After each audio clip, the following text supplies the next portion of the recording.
Welcome to the second ever episode of Irate Classic.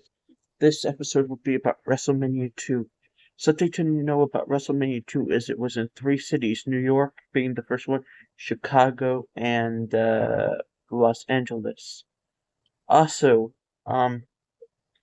in this series, I plan on doing the first 10 WrestleManias and then doing other things. Then I'll do SummerSlam, maybe Survivor Series, and maybe even a few smaller pay-per-views from 2000s.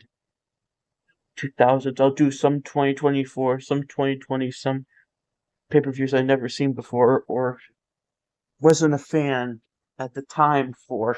So it, some of this is going to be my first time watching it. Other time it's going to be my second time. So I plan to eventually get all the WrestleManias out of the way. I plan to watch at least till 40. Eventually. Not all in one day. But I suppose we should get started. First match was Paul Orndorff versus Don Morocco, and this match ended in a double countout. I gave this match a 0 out of 10. I would have gave it a little bit higher, like maybe a 5 if it was a little bit longer. But what turned me against that was the fact that the referee counted so fast for the 10 count. And it was a decently good match. It was getting hyped, and then they ruined it. And then, out of nowhere, just random stuff happened, and the referee just counted.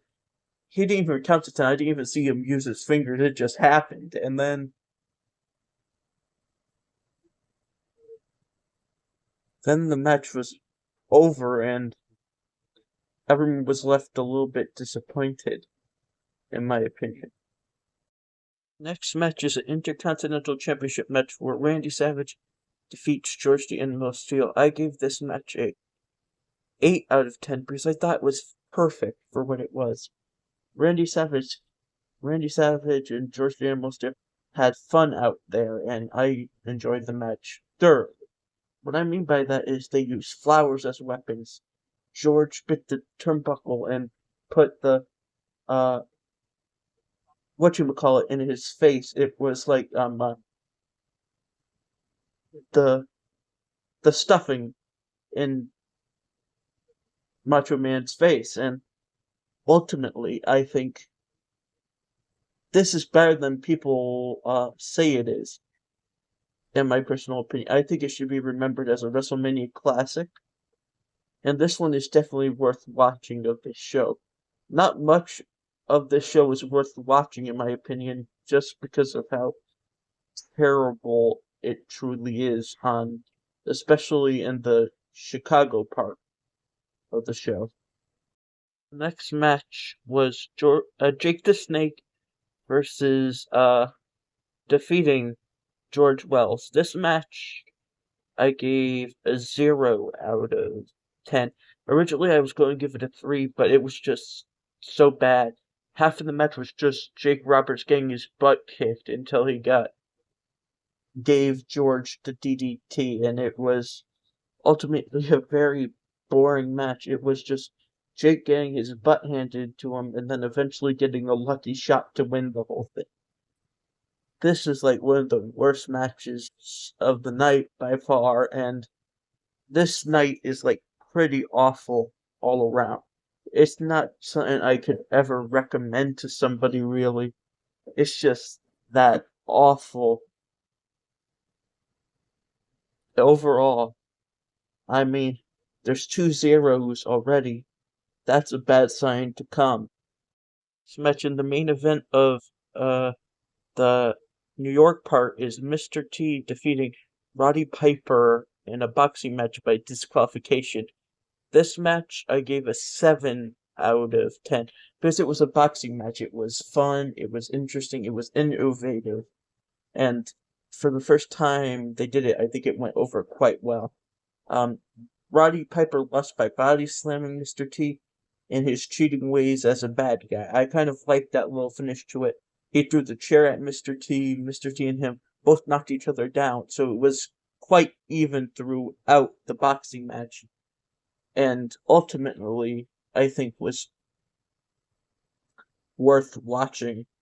This is probably one of the matches worth watching here, plus the Randy Savage one, and with George the Animal Steel. Next match kicked off the Chicago portion of the show, and the Fabulous Moolah defeated Velvet McIntyre for the WWF Women's Championship. This match was awful. I gave it a 0 out of 10. 0 being the absolute worst you could go, because it was so short it didn't get a chance to go. But even then, there wasn't that much to be impressed about anyway. And ultimately, this portion of the show is some of the worst. Out of all the matches, I'm going to tell you, 3 of the 4 of these nights are all zeros. So that just goes to show you that this portion of the show is just downright awful. There's no redeeming qualities about it. Especially this match. It was 1 minute and 25 seconds.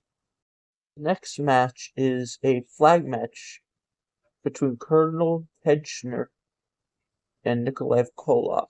Colonel Tejner defeated Nikolai Koloff by pinfall in this match, and the reason why he won by pinfall is because this flag match, or at least the first flag match, the rule was whoever got pinfall or submission were able to raise their flag. You know, US versus the USSR. And ultimately, I think this match was a 0 out of 10. It was awful. It was just so quick. It was 2 minutes and 5 seconds. It literally got any time to shine. It just seemed long, short, and boring. There was nothing really exciting about this at all. And the face won by cheating. And he's supposed to be a good guy. He's supposed to set the example for children, and he used a cane, Freddie Blassie's cane, that Nikolai was going to use, and it just never really went into like a second gear. Like, it was just all good from the go. Everything that major happened just happened from a go. It was basically like Jake the Snake's match here. I would definitely not recommend this one, watching this one at all. It just has no redeeming qualities about it. And there's just very little to say about it. There's nothing exciting about it at all. This match was a Battle Royal, a WWE versus NFL Battle Royal. There was like some football players in it, some WWE superstars. Andre the Giant won by last eliminating Bret Hart, and this also gets a 0 out of 10 because it's just insanely boring. It was insanely boring. None of them were trained. It didn't look good because of all the football players in it. It was their fault completely. If it was just the trained wrestlers, it would have looked 10 times better. The final 3 were Andre the Giant, Bret Hart, and Jim the Anvil Neidhart, with Andre the Giant eliminating Bret Hart by picking him up with one hand and throwing him. But listen, here's the funny thing is Bruno Sammartino and Pedro Morales were in there. You would think that they would get a bigger role in this, considering that they were legends, or like legends at the time. And considering Bruno was in last year's WrestleMania and didn't get much of any screen time, really, you would think that they would do more for him. Because I like Bruno Sammartino, and I think he should have got that opportunity. Next match in the main event of the Chicago portion is the British Bulldogs, Davey Boy Smith and the Dynamite Kid, defeating the tag team champions for the titles, the Dream Team, Greg the Hammer Valentine, and Brutus Beefcake. The British Bulldogs brought out Ozzy Osbourne, which was pretty cool. But the match was good. It went back and forth. And ultimately, my favorite move of the whole match is how the match finished. I forgot who it was in the ring. I think it was Greg Valentine and maybe Dynamite Kid. he ran him into the British Bulldog, Davy Boy Smith, and headbutted him. He made his opponent run into his partner, and that's how Brutus Beefcake and Greg Valentine lost the titles. I honestly think that was pretty cool way to end the match, especially after it was very good. I gave this match a 9 out of 10. Originally, I was going to give it 8, but I just liked the finish so much, I upped the score a little bit just because I thought it was perfect in every way. There was nothing that needed to change about this match. It's almost perfect. This match that kicked off the Los Angeles portion of the match, the show was Ricky Steamboat defeating Hercules Hernandez by pinfall. This match was kind of boring in my opinion, so I gave it a 3 out of 10. It wasn't the best match in the card. It was kind of slow at times, boring. Ricky got his butt handed to him, came back for the win. It's like the classic story told a billion times. There's nothing new, exciting about it. And to kick off the Los Angeles portions of the show, it's kind of boring, in my opinion, and should not be watched. You could skip half of this show.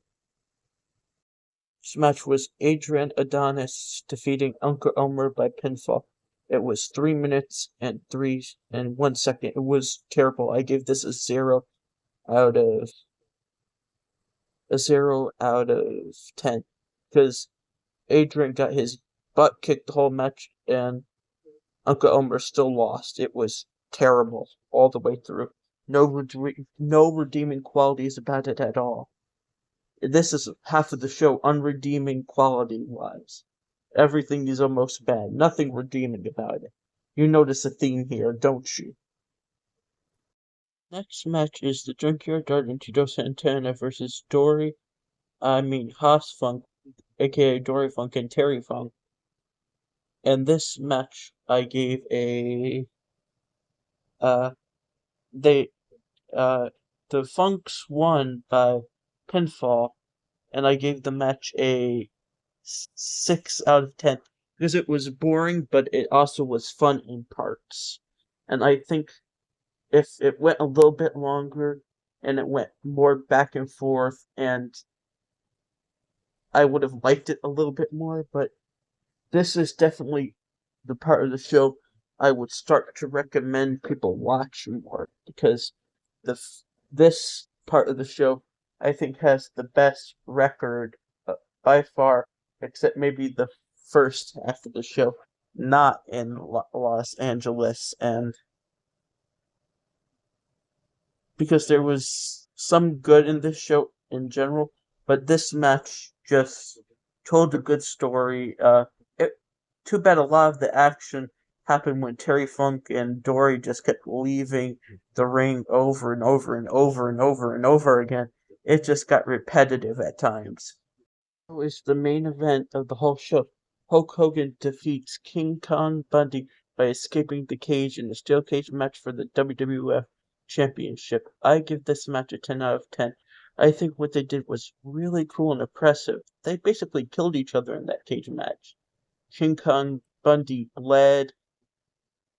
Hulk Hogan retained the title. The story I like the story it told in the match.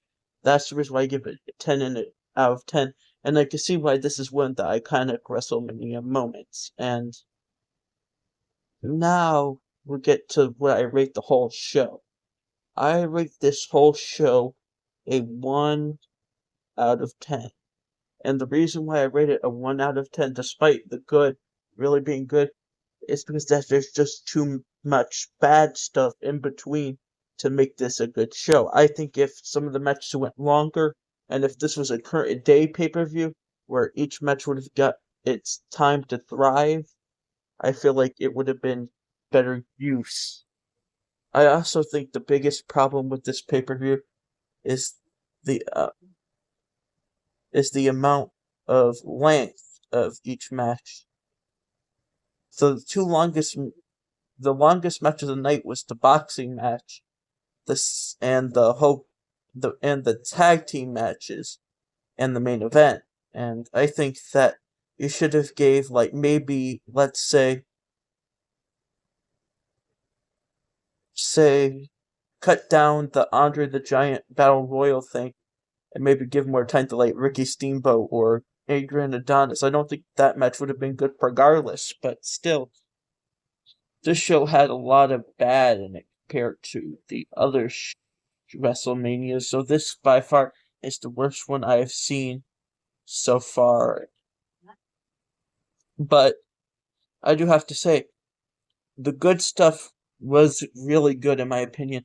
I think the British Bulldogs and the Dream Team should be considered instant classic. I don't think it is considered as such. I could be wrong. I could be right. And I think it deserves a spot in, like, maybe one of the underrated classics that no one talks about. And this is Cookie King, Comic Cook 73. Comic Cookie 73, goodbye.